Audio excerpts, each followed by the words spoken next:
The Department of Environment and Natural Resources reiterates its commitment in the campaign against air pollution in the country. The details from this report.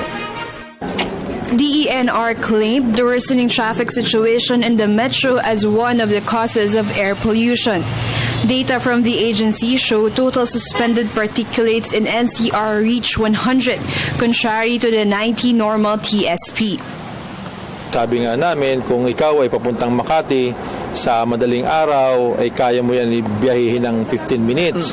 Sa 15 minutes, dapat naka-turn off na yung engine mo. Di wala ka ng emission. Kung in 15 minutes, ang emission mo 1 kilong carbon monoxide, na-traffic ka. Laging 1 oras. Di naging 400%. Instead na 1 kilo, naging 4 kilos.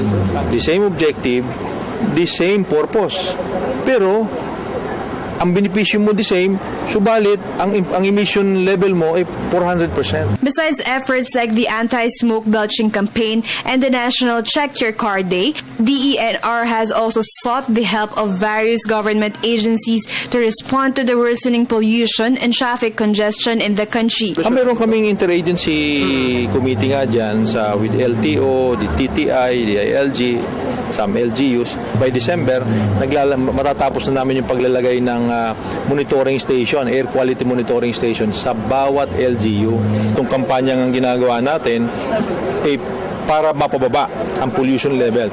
Itong hangin, pollution sa hangin ay hindi concern lamang ng gobyerno. Ito ay concern ng bawat mamamayang Pilipino.